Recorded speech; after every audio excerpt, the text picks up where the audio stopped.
Hello YouTube! Welcome back to Dark Souls. Got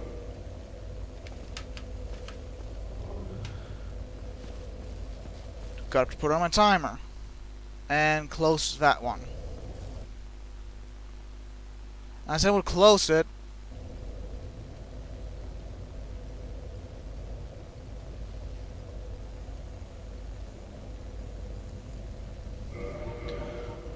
So yeah, I feel I guess what I'm trying to say is that the Better Chaos is a poorly executed puzzle fight. Like things, it doesn't provide as much as a challenge as it's just obnoxious. Like, I'm not gonna say that like, the Dragon God was like revolutionary or anything like that. I can sort of see it was a more fun fight. With you like stealthing your way to these two. It was a very simple fight though. Like where it was looking, you know, that was fairly.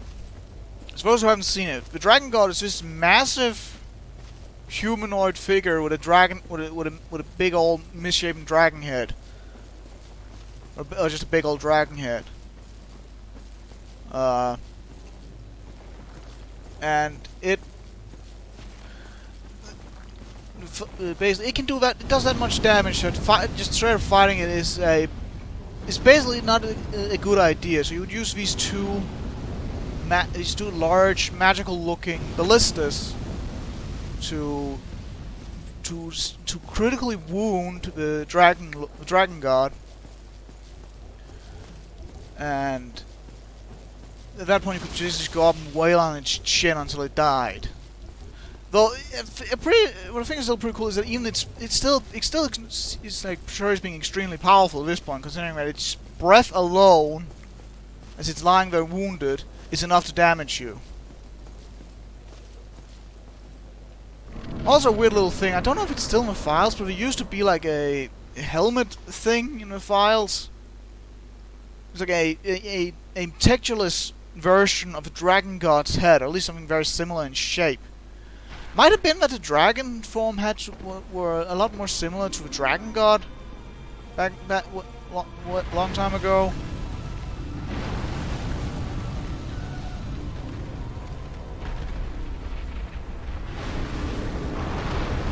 Well, yeah. See, it's forcing you down this really small path with a boss that basically does nothing but toss you around.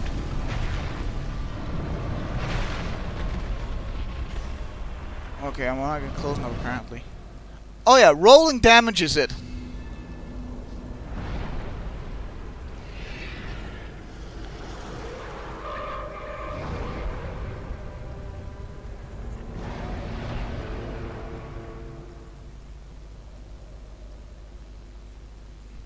So I'm just gonna do like speedrunner thing, like just to show how it works.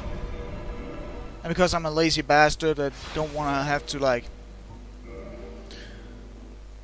dodge around all that again.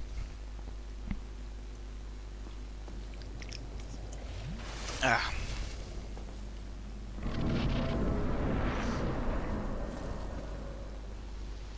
So now you just gotta do an annoying jump, and other than that, it's basically just to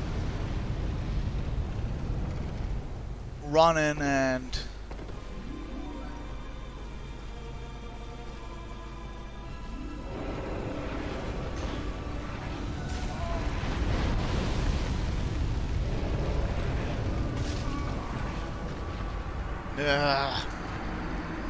yeah, so they ain't making it easy for you, but you gotta run up, the area in front of it will fall down, you gotta jump in, hit a root, run up that, and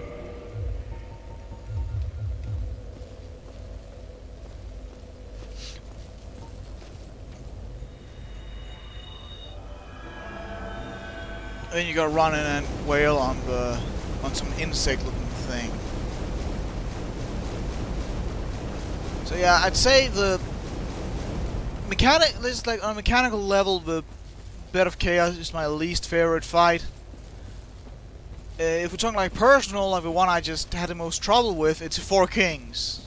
I absolutely despised Four Kings. I've spent days stuck on the Four Kings.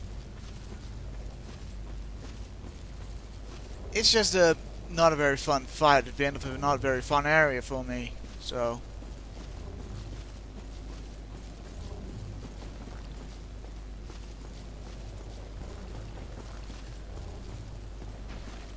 Like I said, I like Lost Isolate though, so I'm much more patient with the Bed of Chaos.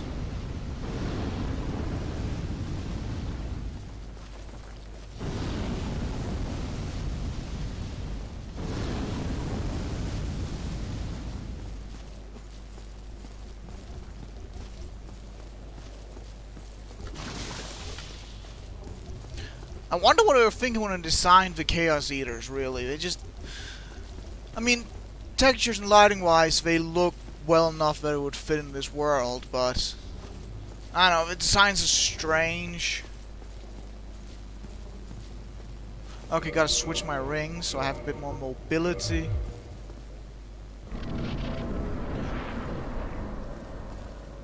I'm thinking, like, if I'm gonna do Dark Souls 2, I might do, like, a Pyromancer build. Because there's like 3 things that have come to be like synonymous in my head that I think first and foremost when I think Souls. That it's miracle builds, pyromancers, and like dark like hexes and shit.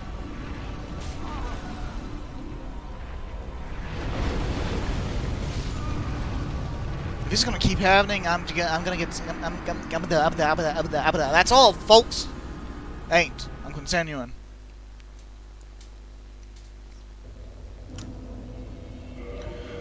So I might do like a Pyromancer there because I don't know, like hexes have a bad reputation in Dark Souls 2.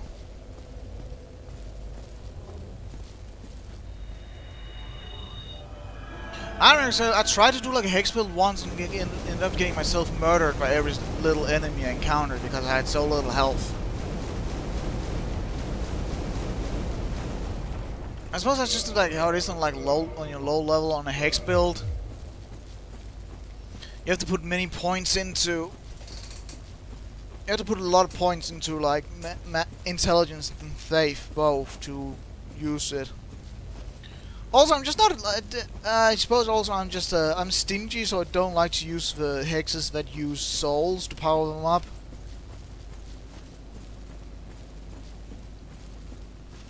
As I said, I like that... It's an interesting idea. It's a...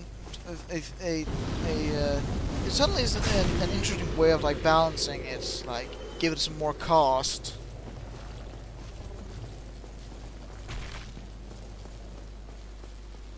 It's like a lot of games have a class that basically uses their health as like a resource. So that and then they end up doing a lot of damage because they can't attack it like as freely as others can because they can just straight up murder themselves.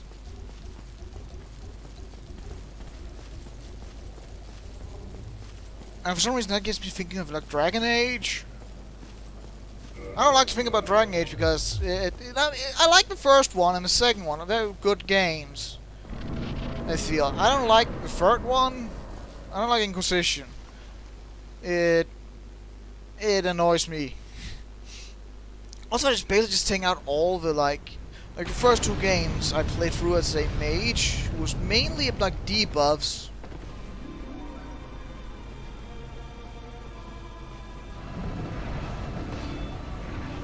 And they had like some blood magic to help do damage.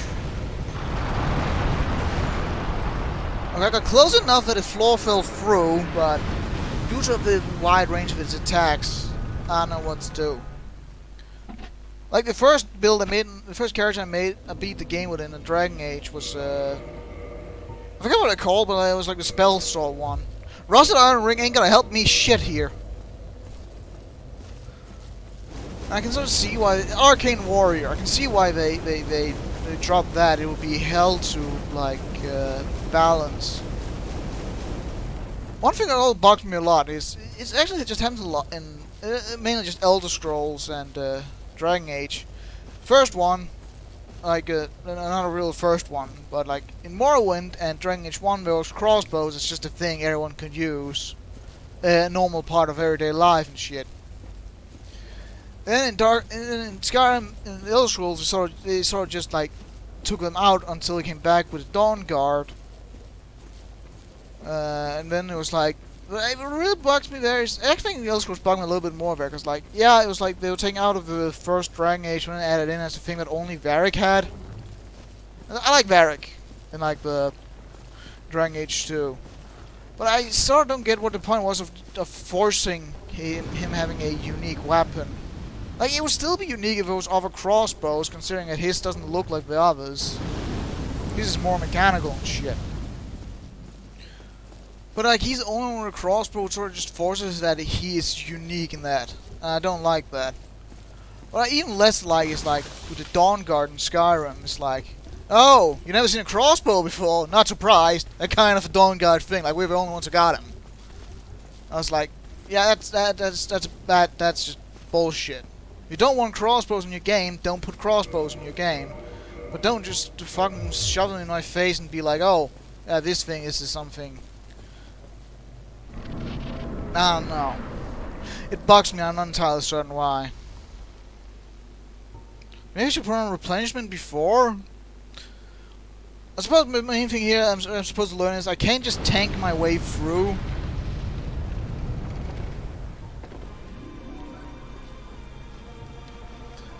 I guess I gotta run.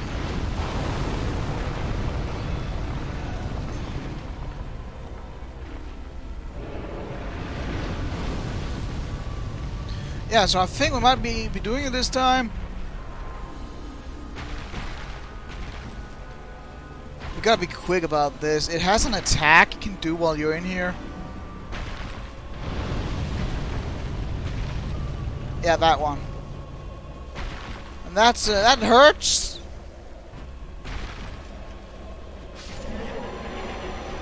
This little thing is basically what happened with. That was basically, as far as I understand, what had happened with the Witch of Izalith after she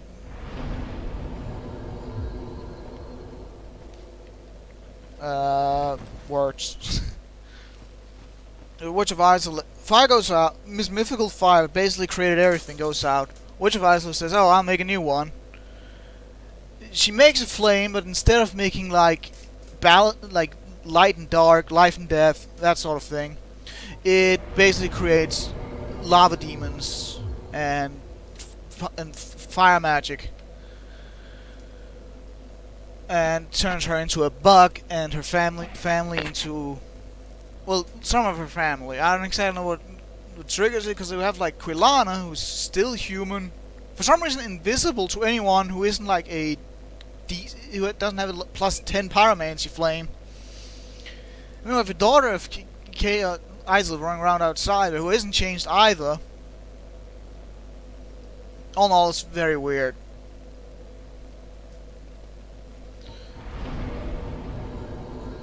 So all that's left now is New Londo. Well, I shouldn't really think like that, because it really isn't like there's an area I haven't done yet that I'm probably gonna do. Let's just show it off at least. There's also a boss, an optional boss. Might want to go fight, or maybe not. I don't know. It doesn't have anything that I'd want as such. And I'd have to go back in. I have to go look through the catacombs to find the item needed. So, no. How about we just finish the game this time around? And let's be honest, a lot of people end up doing like a better version of their first LP later on. And I don't know, it's a shit attitude to have to just be like, oh, I'm just gonna do it like shit for the first time and do it better the next time. But, I don't know. But like, yeah, it's just, I kinda just wanna get like the last two areas drain a lot out of me. And I'll admit, the DLC is pretty cool and all that. It's also really difficult.